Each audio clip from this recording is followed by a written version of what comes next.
Hello there, I'm Electric Wolf and I'd like to show you Pipe Builder, which is available on the Unity Asset Store. It's been available for a while, but I've just made some updates to it that might be useful to everybody. Now, Pipe Builder, we have full documentation on this, and I've included version 2, which includes extra features. And what I'm going to show you now is the basic overview and also how to create. Okay, so here we're in Unity.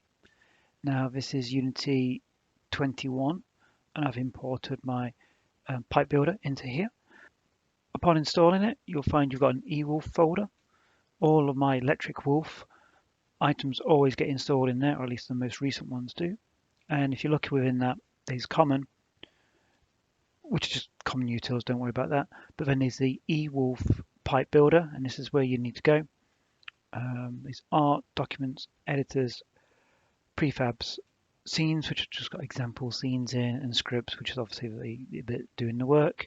But if you pop into prefabs, this pipe base, this is all you need to bring into the scene. The resources part in here are just things that it would need to pull in, but it will do that for you. So if we go back to pipe base and we have a look at the inspector over here, we've got pipe settings, and then below that we've got create pipe. Well, there's nothing to create yet, so that's what you'll need to do to start with, is to add a new pipe node. And there we go. Now because it's got auto build on, if we just go back to the base, you can see here it's got auto build on. So when you make a change, it will automatically rebuild that mesh. So let's just demonstrate that is rebuilding it. You can see the flanges are coming out here.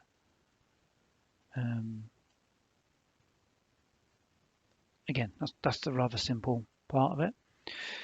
You can see here, if I pop this into the wireframe view, which I can't remember how it's done on this one. Here we go. Shaded wireframe.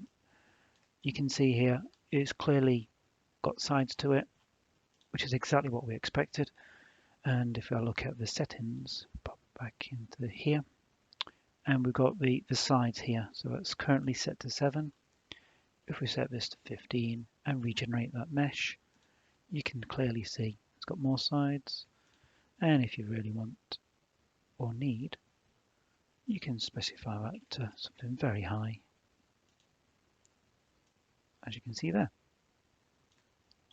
Let's take it off and just put shaded. You can see how smooth that is. So if you need super high res, you can have that. Let's just drop this back down to 7. Obviously, you can change the radius. So if we make this 0.5 or 0.1, obvious, really. So if we go back and select that second node, which is the yellow one here, we've got other options in here. So we can build the mesh as we just have, or we can extend pipe. And if we extend pipe again, I can demonstrate to you that we can have corners. This is going vertically up. Let's see that.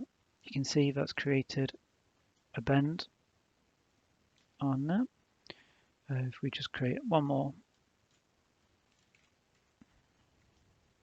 swing it round, and let's just bring it back down here. It's very funky pipe work going off here. You can see we've got these corners, and if we pop into the base, you've got corner details. This just gives you extra options on how you want those corners to appear. So you don't have to have any kind of enlarged corners.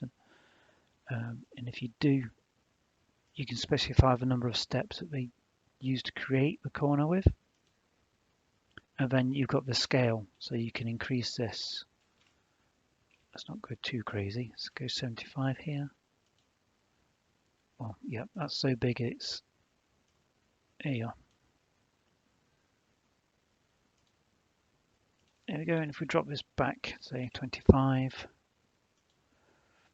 it reduces that completely. So depending on the radius you have, depending on how far apart the nodes are, you may need to adjust these numbers. I'm going to put that back to 55. I think that worked. Oh, just about worked.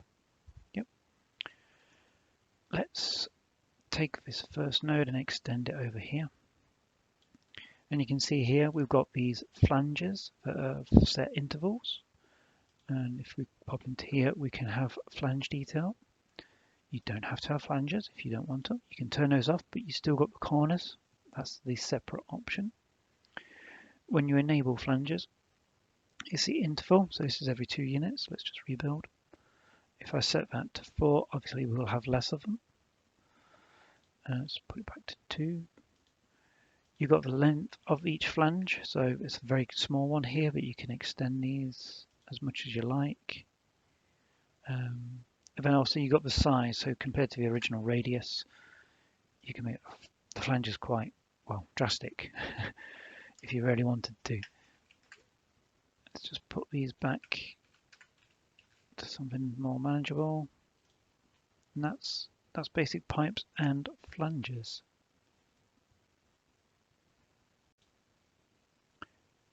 Okay, next I want to show you some of the different materials we can use. So if you go back to pipe base, you got this first field here, which is steel. And if you pop into the art folder and have a look at all the materials, these are all the materials that are currently available. And the reason why they're done as materials is so you can just quickly add your own. You don't need to modify the code in order to use that. So we can pop dented copper in there and just rebuild. Gives a quite nice effect. Aluminium pipes. There's a few images on here. So here, this is a good one.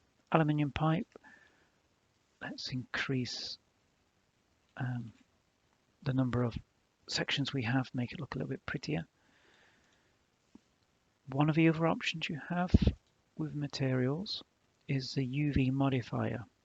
So you can see how the interval is for this. The rings are quite close together on the texture, but you can change it so it'll apply a modifier to the UVs when it creates the pipe.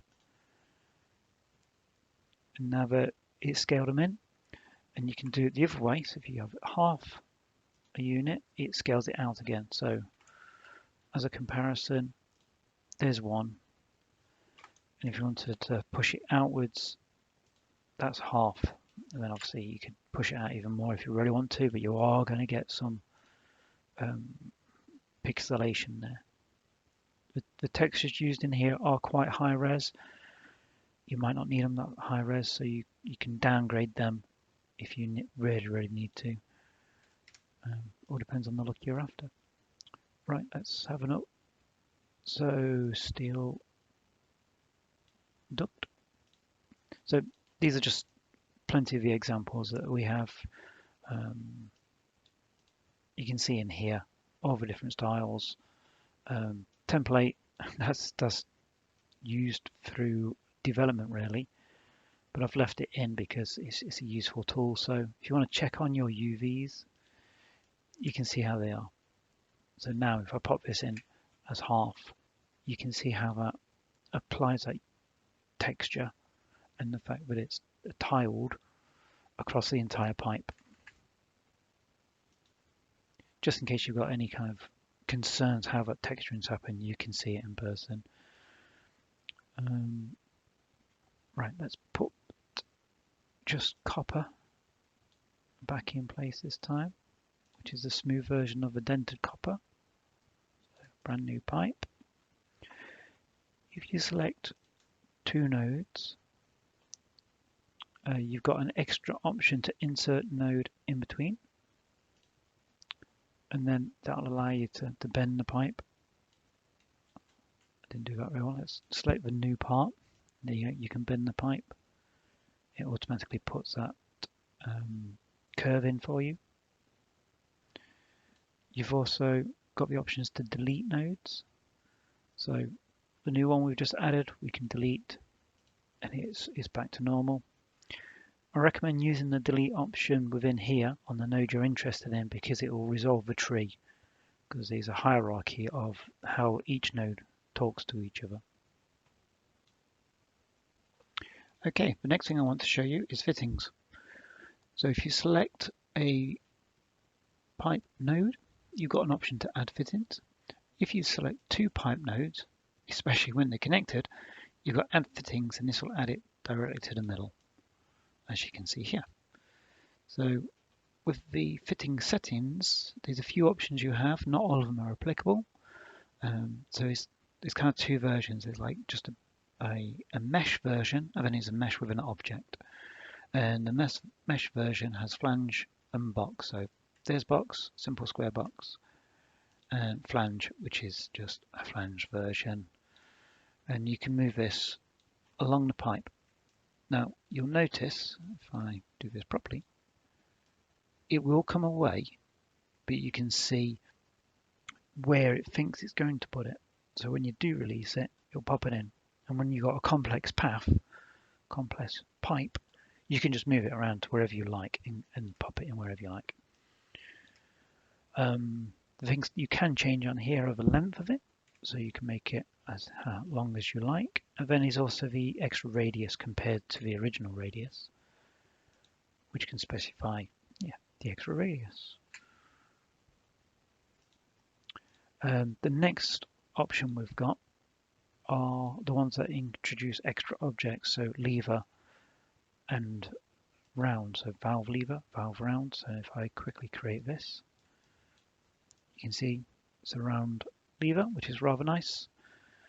The way you specify the color for this is back on the base object. I've got old paint in here, which is red, but let's just swap it out for the blue, and you can rebuild that in, or just rebuild it. But that's an object that's being added. With that in mind, should you want to reduce the scale of this object compared to our mesh, you can do with this object scale modifier, so we can have that a lot smaller. So you can set that as you feel. The other things you can change in here that are applicable to these types of objects, the fittings with objects, is the stem length, so how far this comes out from your pipe, and that's, you can set that however you wish, whatever works for you. Let's just bring that down again. There we go. And the other one is the stem radius, so you can make that stem part ultra narrow. In fact, that's slightly better than it used to look, so I like that. I'll keep that. The other thing you have here is the direction. So this is facing up. You've got down, is front, and the back. The other thing you can do here is duplicate fitting. It will keep it where it is, and you can just move it to wherever you like, and it's going to have exactly the same settings. And then you can maybe just change that to however you feel. And then you've got these wheels. So what you could do is also have lever as well, and that's just slightly different. Just giving you extra options to add to make the pipe work look interesting. And again, if you want to change the mesh on that, let's say we can have the yellow, and let's have dented copper, because I do like that one. And you can just rebuild. It'll just rebuild it all for you.